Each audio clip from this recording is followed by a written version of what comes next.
우리에게 지혜를 가르쳐 주는 이솝 우화를 우리 동화책으로도 나와 있고 많은 내용들을 알고 있는 분들이 있겠습니다만은 파리와 불나비 이야기가 있는데요. 파리가 어쨌든 먹을 것을 구하기 위해서 다니다가 꿀을 발견하고 그래서 그 꿀 속에 들어가서 먹다가 결국 날개가 꿀에 젖어서 결국 나오지 못하는 일을 발견합니다. 이제 불나비가 빙빙 돌다가 파리가 그렇게 꿀에 날개가 젖어서 나오지 못하는 그 모습을 보고 야, 이 녀석아, 음식을 그렇게 탐욕스럽게 먹으면 안 되는 거야. 네가 너무 돼지처럼 먹기를 좋아하니까 그렇게 된 거야. 잘 됐다. 그리고 가버렸습니다. 저녁이 되었습니다. 저녁이 된데 이제 한 가정에 촛불을 밝힙니다. 촛불을. 불을 밝히는데 그 불 때문에 이 불나비가 찾아들 수밖에 없지요. 그래서 온갖 불나비에 비춰지는 자기의 모습을 보면서 정말 재롱을 피우면서 그렇게 이 불나비가 그 촛불을 징빙 돌다가 결국은 날개에 불이 붙어서 타 죽습니다. 그 모습을 지켜보고 있던 파리가 나보고 바보라고 하더니만은 자기가 더 바보네 그랬다는 이야기가 있습니다. 이것은 결국 탐욕을 쫓아다니는 우리 인간들의 모습을 이렇게 보여주는 그런 내용의 우화입니다. 결국 탐욕은 죽는다는 겁니다.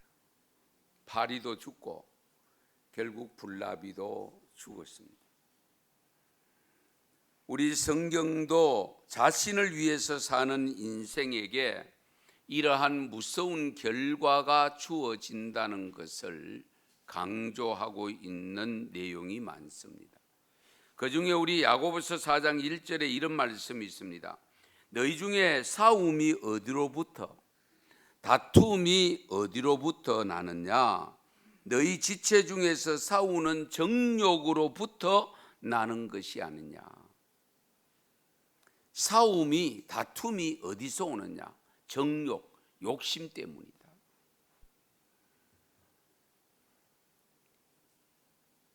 사실 우리가 살아보면서 저는 개인적으로 왜 저런 거 가지고 싸울까?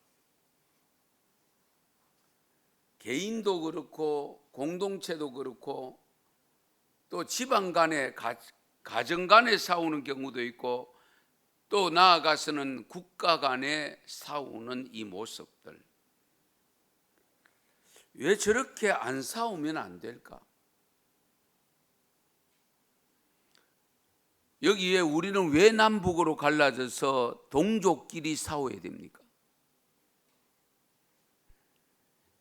왜 휴전선에 군인을 배치하고 무기를 배치하고 왜 핵무기를 개발하고 왜 그렇게 해야 됩니까? 결국 서로가 믿지 못하기 때문입니다. 왜 못 믿느냐? 서로가 우위를 차지해서 지배하려고 하는 욕망이 생기기 때문입니다.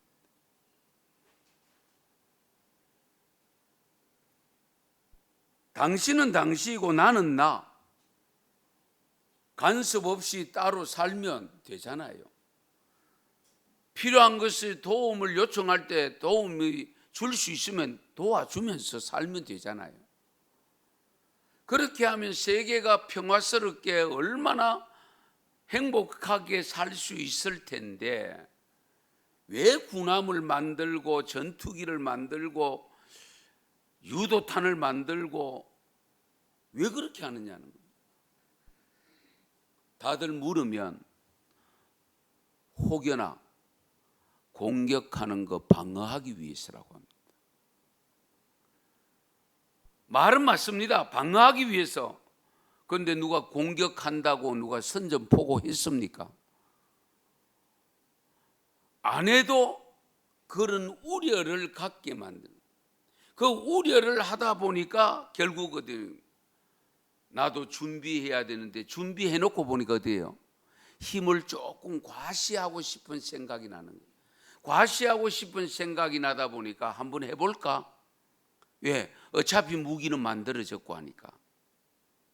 그래서 그 무기를 폐기 처분시키는 것보다는 사용해보고 싶은 욕구가 생기는 겁니다.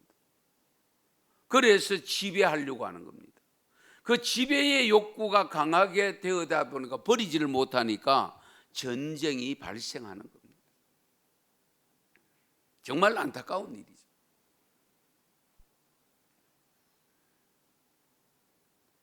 지금 우리나라도 4분 오열되고 있는 모습 아닙니까? 분열 안 된 데가 없습니다. 그렇게 하나를 강조하고 일치를 강조하는 교회마저도 너무 많이 분열되어 있는 모습을 보는데 뭐 사회야 뭐 기대 걸 것이 있겠습니까? 우리나라 임진왜란, 제가 이게 말씀드리면서 역사 이야기를 조금은 합니다만은 우리나라 반만년의 역사 속에 전쟁이 139번이라고 주장하는 분도 939번, 932번 이렇게 했는데 하여튼 930번은 넘는 것 같아요. 그런 크고 작은 전쟁 속에 우리가 그래도 나름대로 역사 속에서 크게 배우고 있는 전쟁 속에서 임진왜란, 이거는 일본하고 관계가 있기 때문에 우리 온 국민들이 역사를 통해서 다 알고 있습니다. 임진왜란이 왜 일어났을까? 여러 가지 이유가 있겠습니다만 궁극적인 것은 일본의 야욕이 우리를 침략했다라고 볼 수 있지만은 그러나 그것만이 이유가 아닙니다. 그 침략을 사전에 막지 못한 이유가 있습니다. 국내 정세 변화에 따라서 고려 말에서 극성을 부리던 왜구의 침략은 결국 조선 초에는 다소 진정 기미를 보이다가 결국 임진왜란까지 일어나게 되는 과정 속에 1523년 우리 왕 있죠. 17년 18년 때인데요. 이때에 침략을 시작해서 1544년 그러니까 중종 39년에 사랑외변이 발생했고요. 그리고 1555년에 명종 10년에 을묘외변이 발생하고요. 이 역사를 보면은 10년 주기로, 길게는 20년, 거의 10년 주기로 일본으로부터 공격을 받고 전쟁이 일어납니다. 일본이 임진왜란이 일어나기 전까지의 거의 외교가 단절된 상태였고 우리는 일본 안에서 어떤 일이 일어나는지를 전혀 알지 못하는 상황에 있었다고 합니다. 이런 가운데 우리나라는 어떠했느냐?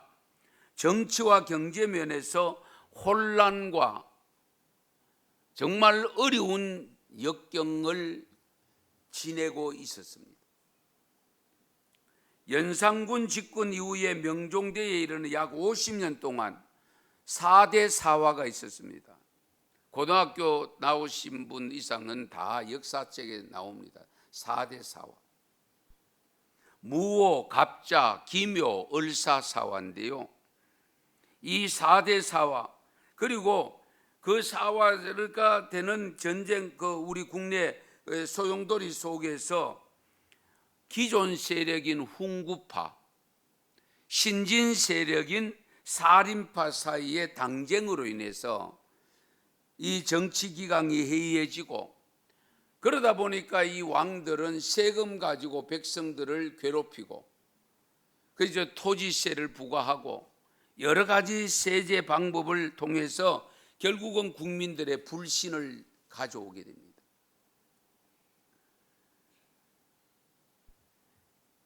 이런 과정 속에 일본이 공격해 올 것을 알고, 여러분 잘 아시는 대로 우리 이율곡 선생님께서 주장한 10만 양병설이 있었습니다. 10만 양병설.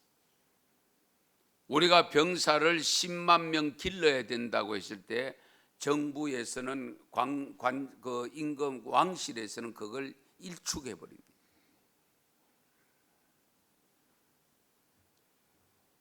결국 우리나라 안에 계층과의 분열은 외부로부터, 나라 밖으로부터 공격받는, 환란을 당하는 진입로가 되는 겁니다.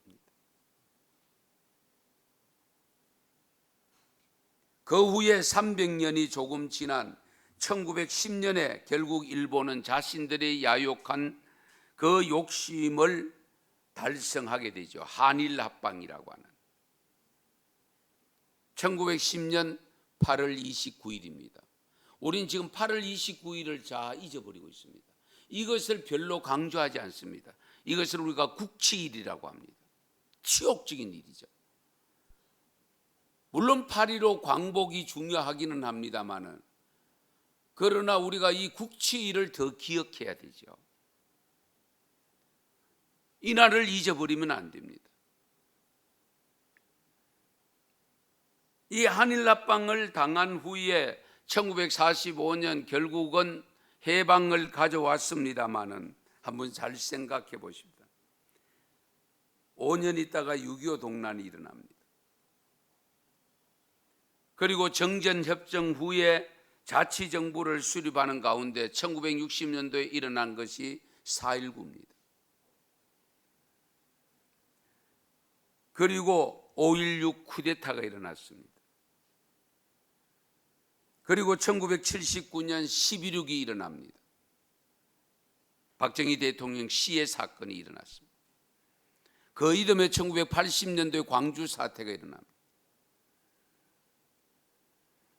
우리가 언제 수모를 겪게 되느냐, 언제 수치스러운 일이 발생했느냐, 국내적으로 혼란스러울 때입니다. 이 점을 우리가 깊이 헤아리셔야 됩니다. 작금의 우리나라 정치 구조와 계층 간의 갈등 모습은 우리 구한말과 별로 다를 바가 없습니다. 이미 남북은 갈라져 있는 불편한 가운데 지내면서도 여기에 좌파와 우파가 분열되어 있잖아요. 첨예한 대립을 하고 있습니다.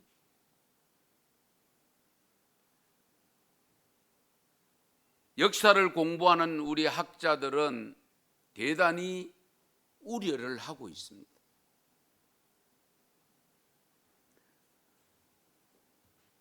우리 8.15 직후에 소위 좌익 우익 투쟁으로 인해서 결국은 북한이 내려와서 6.25 전쟁이 발발한 겁니다. 이런 실수를 다시 범하면 안 되잖아요. 지금 정치의 경우도 안절부절하면서 마치 살얼음판을 걷는 듯한 우리 그런 지금 위기의식 속에 살아가는데, 대한민국 사람들은 외국 사람들이 깜짝 놀란다고 합니다. 전부 세계인들은 한반도에 집중해서 지금 어떤 일이 일어날까 예의주시하고 있는데, 한국 사람들은 천연덕스럽게 살아가고 있거든요. 그것이 좋을 수도 있지만 우리가 삼가 조심해야 됩니다. 예. 그러면서 잘 평화롭게 힘을 합쳐서 한 마음으로 가면 얼마나 좋겠습니까마는 사분오열이 되어 있다는 거예요.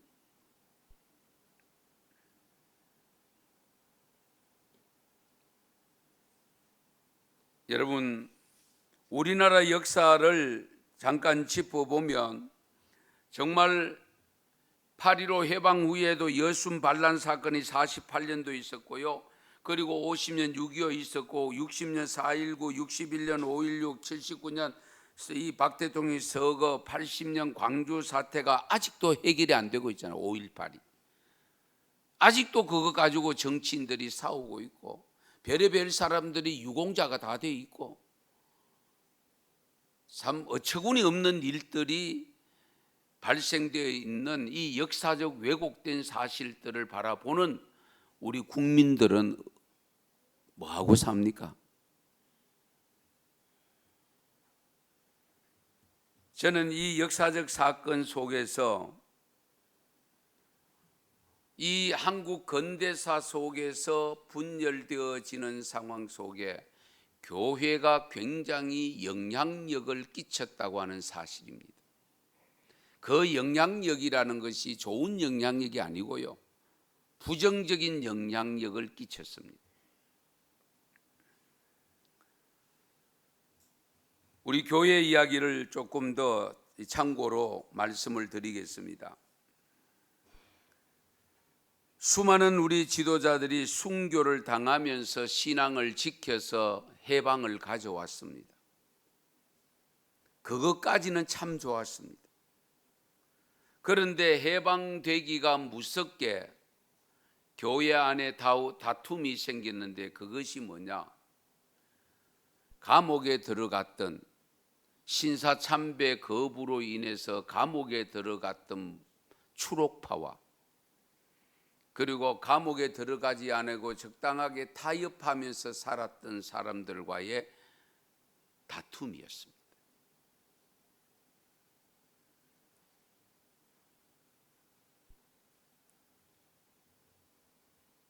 신사참배를 했느냐 안 했느냐 문제를 가지고 일어난 다툼이 심각했습니다. 1950년 4월에 유교가 일어나기 2달 전입니다. 1950년 4월 경남 부산을 중심으로 해서 장로교회에서 교회 재건 운동이 일어났습니다. 그래서 생긴 것이 재건파가 있었습니다. 아마 성도님들은 잘 모를 겁니다. 대구도 재건파가 시내 한 곳 있었는데 지금 아직 있는지 없는지 제가 그 파악은 못했습니다만은 어쨌든 재건 운동이 일어났을 때에 그때에 6.25가 발발합니다. 6.25가 발발해서 모든 지방 공산화가 되면서 전부 밀려서 전부 부산까지 내려갔잖아요. 목사님들도 많은 분들이 부산까지 내려왔습니다.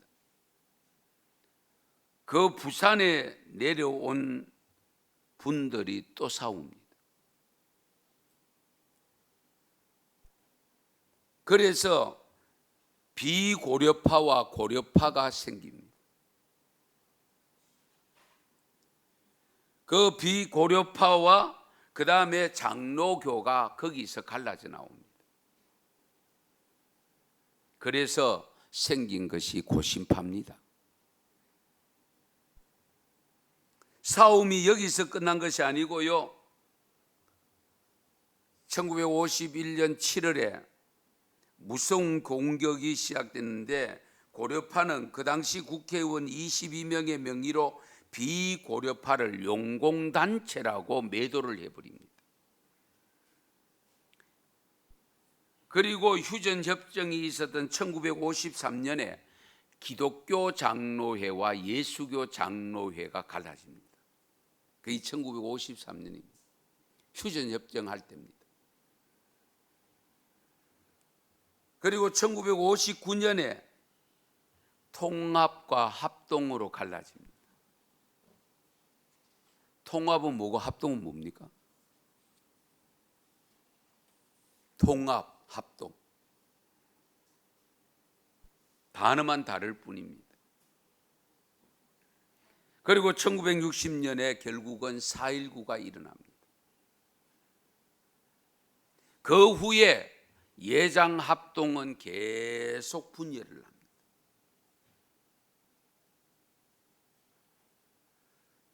1962년도에는요 ICCC 국제 기독교 단체인데 이 탈퇴 문제로 우리 호혼파로 분열이 또 됩니다.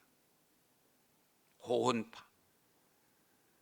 1963년 9월에 고려파가 옛 고려파 총회로 그 산하 노예들이 환원되어지는 역사가 일어났는데, 같은 해에 개혁파 교회와 그리고 1972년도 9월 57회 총회에서 이곳으로부터 탈퇴를 결의하면서 문제가 생기기 시작하는데요.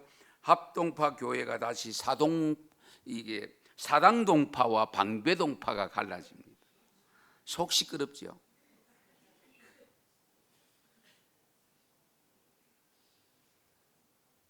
그런데 지금 잘 들으세요. 전부 다 여러분들이 예수를 믿기 때문에 알아야 됩니다. 대한예수교 장로회라는 이름을 걸고 나누어진 것이 합동과 우리 통합만 있는 것이 아니고, 그 안에 합동이 얼마나 많이 갈라지는지 교단이 300여 개 된다고 김활 목사님이 2015년도에 발표를 했습니다. 욕을 얻어먹어도 사지요.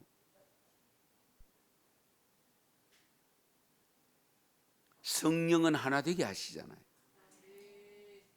흩어진 것도 하나 되어야 다른 사람들에게 선한 영향력을 끼칠 수 있는데, 그렇게 칼갈이 찢어지고 나누어진 그 모습을 보고 누가 쉽게 예수를 믿으려고 오겠느냐는 겁니다.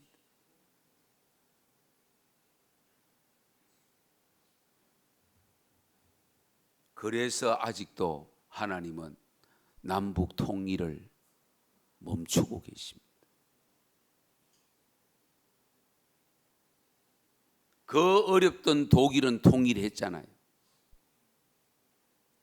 교회가 그 역할을 했습니다. 우리는 교회가 분열되고 있는 상황에서 나라를 통합을 시킬 수 있는 능력이 없습니다. 하나님이야 능력이 계시지만 우리가 하나님의 선한 뜻을 따라 살지 못하기 때문에 하나님도 이 나라 통일 언제 시켜줄지 모릅니다.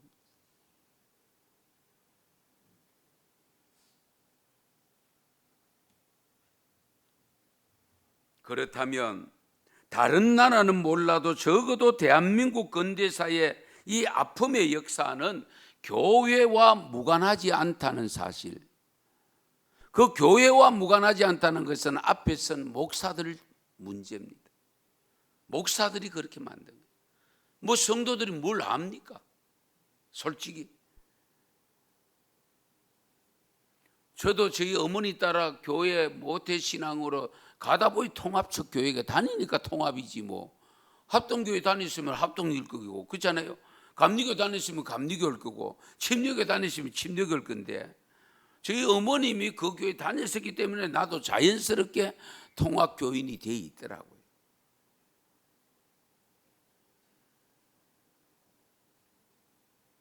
사랑하는 성도 여러분, 이 나라 역사를 바라보면서 우리 교회의 역사를 생각하시면서 우리가 대항해야 될 적이 누구냐 파악을 잘 하셔야 됩니다. 에베소 6장 12절에 이런 말씀이 있습니다.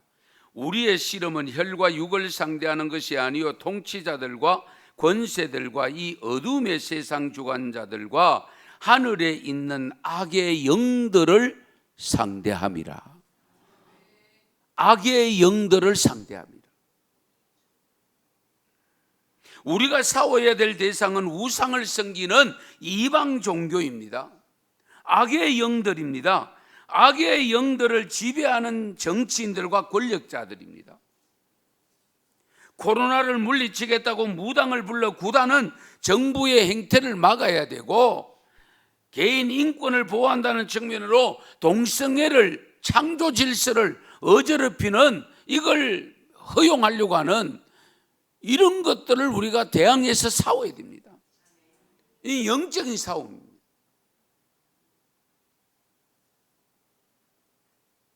그런데 서로가 거룩하다고 다투고 있으면 그 자체가 벌써 거룩함을 상실하고 죄를 범하는 겁니다.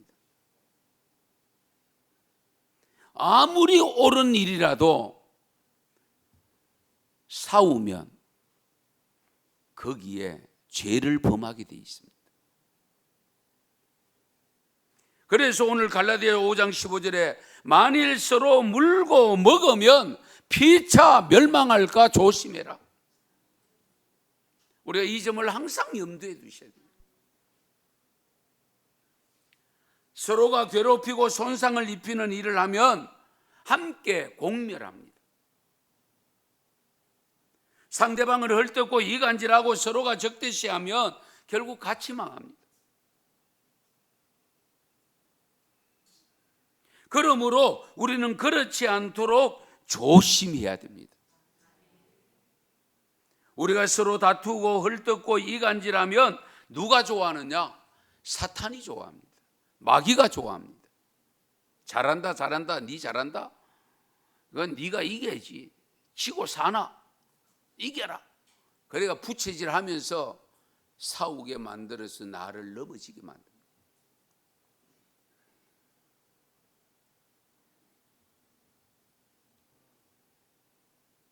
교회가 분열되면 나라의 위기가 찾아올 수 있다는 것을 염두에 두셔야 됩니다. 왜냐하면 하나님이 우리로 하여금 정신 차리게 만들기 위해서라도 그렇게 하는 겁니다. 그래서 가장 먼저 정신 차려야 될 공동체는 교회 공동체입니다. 우리가 정신 차려야 돼요.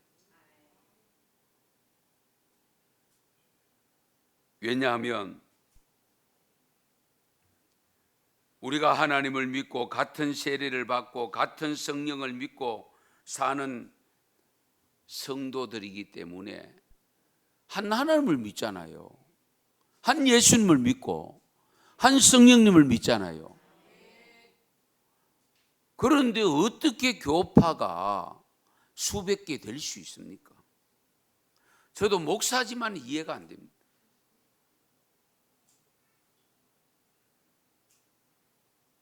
우리 하나님은 분열을 대단히 싫어하십니다.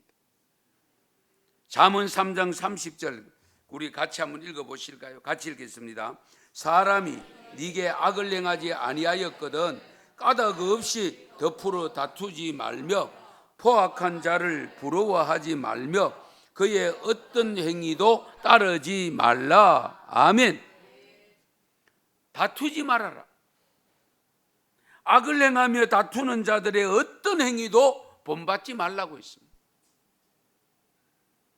그래서 잠언 17장 1절에 보면 마른 떡 한 조각만 있고도 화목하는 것이 제육이, 여기 제육은 소고기, 돼지고기, 고기가 가득한 걸 말합니다. 제육이 집에 가득하고도 다투는 것보다 나으니라. 그렇지요? 예. 냉동실에 고기가 가득하고 내 지지고 볶는 싸움보다는 냉수밖에 안 들어있는 냉장고를 가지고도 화목하게 사는 것이 훨씬 낫습니다. 그 말씀입니다.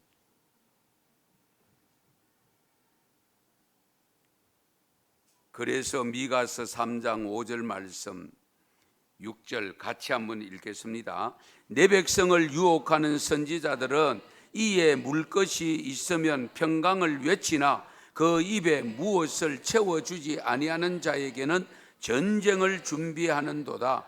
이런 선지자에 대하여 여호와께서 이르시되 그러므로 너희가 밤을 만나리니 이상을 보지 못할 것이요 어둠을 만나리니 못하리라 하셨나니 이 선지자 위에는 해가 져서 낮이 캄캄할 것이라. 아멘. 말씀 잘 보셔야 됩니다.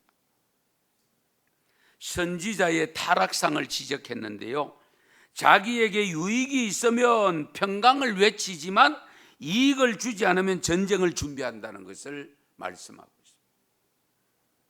다투게 하거나 싸우려고 한다.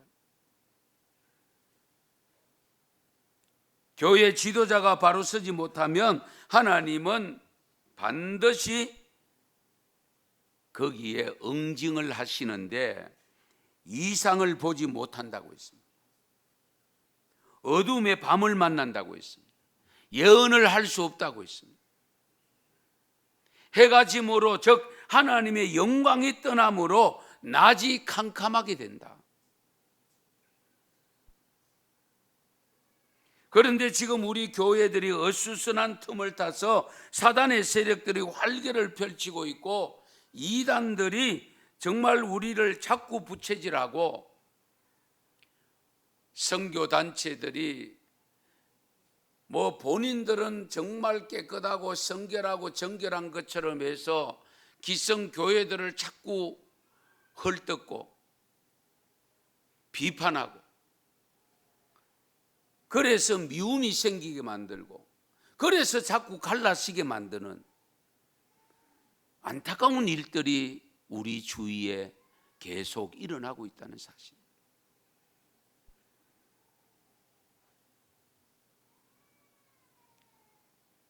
사랑하는 성도 여러분, 그나마 하나님께서 신천지라고 하는 것을 통해서 이 코로나 바이러스가 우리나라는 전염되게 만들어서 세상 사람들도 신천지를 다 알게 되었습니다. 제가 어제 먼 집안에 장례가 있는 상가가 있어서 갔다가 전혀 알지 못하는 고향의 몇 년 선배 이렇게 대화하다 보니까 그런 분인데, 그분은 예수를 안 믿는 분이더라고요. 예수를 안 믿는데 이 교회에 대한 비판을 좀 깔고 이야기를 하는데, 상대방 누가 잘 아시는 분이 이분은 목사님이다. 저를 보고 목사로 소개를 했어요. 그러니까 친구 이야기하는데 보니까 제가 아는 분들도 있고 하다 보니까 대화가 돼서 하는데, 이 신천지에 대한 이야기를 하시더라고요. 그 신천지는 어떤 종교입니까? 그래서 제가 조금 자세하게 설명을 좀 해드렸습니다. 지금 예수 안 믿는 분들도 이제 신천지가 어떤 것인가 하는 것은 조금은 알게 되는데, 그러나 아직도 많은 다수의 사람들은 다 예수제이들이라고 표현합니다. 왜? 교회 이야기를 계속 했으니까. 그들이 모이는 곳도 교회라고 자꾸 표현을 했기 때문에. 그럼에도 불구하고 그렇게 이 신천지가 왕성한 대구에서 코로나가 심하게 일어난 이유도 전국에서 다대오 지파입니다. 대구가 12지파 중에 그 지파가 청년들이 가장 많고 청년들이 가장 전도가 잘 되는 곳으로 소문이 나 있습니다. 그 책임을 다하지 못한 목사로서 저는 정말 회개했습니다. 우리 주님은 한 영혼을 찾기 위해서 99을 두고 그 영혼 찾기 위해서 찾아 나섰는데, 우리는 잃어버린 영혼 그냥 방치하다시피 다른 사람만 안 빠지면 된다는 식으로 했던 것을 제가 회개를 했습니다. 이런 현실 속에서 우리가 어떻게 살아가야 될 것이며 우리가 신앙생활을 어떻게 해야 될 것인가를 잘 생각하셔야 됩니다. 특별히 오늘 북한 선교주일입니다. 북한에 우리가 복음을 어떻게 전할 것이냐? 직접 들어갈 수는 없습니다. 간접적인 방법으로 복음을 전하다가 그 길마저도 지금 다 막힌 상태입니다. 그러면 이 모든 것 누가 해야 되느냐? 하나님이 해 주셔야 되는데, 하나님이 어떻게 하시느냐? 우리의 여부에 따라서, 우리가 어떻게 처신하느냐에 따라서 달라진다는 거예요.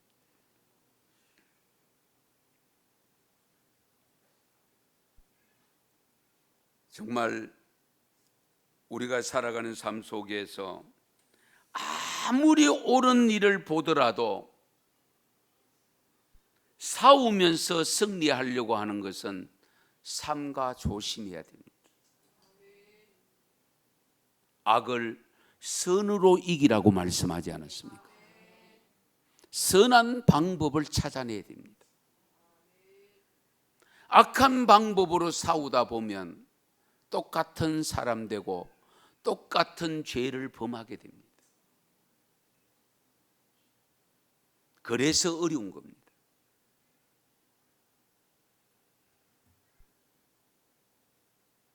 여러분, 저 북녘 땅에 선교를 해서 정말 교회가 먼저 세워졌던 저 북녘 땅, 성령의 운동이 먼저 일어났던 저 북녘 땅에 어떻게 하면 교회를 세울 수 있을까? 회복될 수 있을까? 우리 모두의 기도의 제목이긴 합니다만, 그러기 위해서 먼저 언성교회 교우들은 하나가 되어야 됩니다. 일치가 되어야 됩니다. 그러면서 교회들, 성도들이 만나면 싸우지 말아야 됩니다. 다투지 말아야 됩니다. 헐뜯지 말아야 됩니다. 미워하고 시기하는 거 하지 말아야 됩니다. 그러면서 교회가 다르고 교파가 다르더라도 예수를 믿는다고 하면 그분을 높여주고 어떻게든지 함께 손잡고 기도하고 우리가 그런 모습으로 나아갈 때에 하나님께서 이 민족을 통일시켜 줄 줄 믿습니다. 우리가 이렇게 나누어진 상태에서는 통일되지 않습니다. 오늘 본문 읽지는 않았는데요, 유다서 1장에 보면 하나님이 무사람을 심판하시는데 어떤 사람들을 심판하시느냐, 그 유다서 1장 16절에 보면 이 말씀도 같이 읽겠습니다. 이 사람들은 원망하는 자며 불만을 토하는 자며 그 정욕대로 행하는 자라. 그 입으로 자랑하는 말을 하며 이익을 위하여 아첨하느니라. 아멘. 그러면서 마지막 때가 되면 자기의 경건하지 않는 정욕대로 행하고 조롱하는 자들이 있을 것이라고 말씀합니다. 그게 18절입니다. 경건하지 않는 정욕대로 행하는 자들이 어떤 자들이냐? 그 유다서 1장 19절에 보면 이 사람들은 분열을 일으키는 자며, 분열을 일으킨다. 그리고 육에 속한 자며 성령이 없는 자니라. 정말 조심해야 됩니다. 내 안에 영이, 성령이 자리 잡으면 하나 되게 합니다. 분열하는 곳에 가서 일치를 시킵니다. 그러나 내 안에 육이 작용하고 성령이 역사하지 않으면 잘 가고 있는 단체 가서도 갈라놓습니다. 행복한 교회 가서 교회를 갈라놓을 수 있습니다. 우리가 이 점을 삼가 조심해야 돼요. 제가 누누이 강조하지만은 한 사람이 졸지의 사탄이 될 수도 있고 하나님의 사람이 될 수 있는 것이 베드로를 통해서 보여주셨잖아요. 내가 어떤 영의 지배를 받고 있느냐에 따라서 하나님의 일꾼이 될 수도 있고 사탄의 일꾼이 될 수도 있습니다. 그래서 우리는 말씀으로 돌아가야 됩니다. 역대하 7장 14절에 보면 이런 말씀이 있습니다. 내 이름으로 일컫는 내 백성이 그 악한 길에서 떠나 스스로 낮추고 기도하여 내 얼굴을 찾으면 내가 하늘에서 듣고 그 죄를 사하고 그 땅을 고칠지니라. 그들의 땅을 고칠지니라. 내 이름으로 일컫는 내 백성이라고 했습니다. 악한 길에서 떠나야 됩니다. 그러면 하나님의 백성도 어떻게 됩니까? 악한 길로 갈 수 있다는 겁니다. 그래서 내 백성들이 내 이름을 거명하고 내 이름을 믿는 이 백성들, 하나님을 믿는 우리 성도들이 악한 길에서 갔다 할지라도 떠나야 된다는 거예요. 떠나고 난 다음에 하나님 앞에 기도하면 하나님께서 그 기도를 들으시고 땅을 고쳐주신다. 잠언 17장 14절도 보면 다투는 시작은 뚝에서 물이 새는 것 같은즉 싸움이 일어나기 전에 시비를 거칠지니라. 아멘. 정말 중요한 말씀 아닙니까? 싸움은 작은 사소한 시비부터 시작되잖아요. 그래서 아이들의 싸움이 어른 싸움 되기도 하고, 작은 시비가 그지고 큰 싸움 됩니다. 우리가 늘 말씀드리지만은 넘어지게 만드는 돌은 바위가 아니라 돌뿌리입니다. 작은 돌뿌리에 걸려서 넘어지지 바위는 피해가면 됩니다. 아예 거창한 문제가 생기면 그것은 피해갈 수가 있습니다. 그러나 작은 것, 별것 아니라고 생각되는 그것 무시했다가 거기에 걸려 넘어집니다. 죄를 짓는 것도 마찬가지입니다.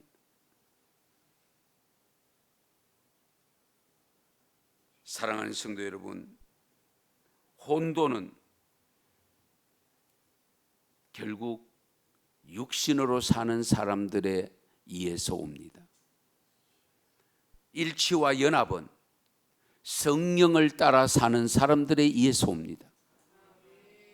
그러면 저와 여러분은 이미 하나님을 믿고 성령을 받았다고 고백하면서 사는 사람들입니다. 성도들입니다. 교인들입니다. 그러면 내가 가는 곳에는 하나로 나누어졌던 것이 하나로 일치, 연합이 되어져야 됩니다. 만에 하나라도 그걸 싸워서 갈라지게 만든다면 싸우지 않고 조용히 내려놓는 것이 하나님 앞에 아름다운 모습이 아닐까요? 물고 먹으면 피차 멸망할까 조심해라. 피차입니다. 피차. 같이 망한다. 오늘 기독교인들에게 주어진 사명이 있다면 평화를 심는 삶입니다. 그 평화를 심기 위해서는 복음을 전해야 됩니다. 저 38선에도 복음으로 무너져야 됩니다. 복음으로. 예. 무기로 무너지면 그 피해를 누가 당합니까? 결국 우리들이 당할 수밖에 없습니다. 복음으로 38선을 무너뜨리고 휴전선을 무너뜨리고 유물주의 사상에 젖어 있는 저들에게 복음이 들어가서 그들의 마음속에 주님을 모시면 그들도 우리 곁으로 다가와서 함께 두 손 잡고 기도하는 날이, 찬양 부르는 날이, 예배드리는 날이 오게 될 줄로 믿습니다. 기도드리겠습니다.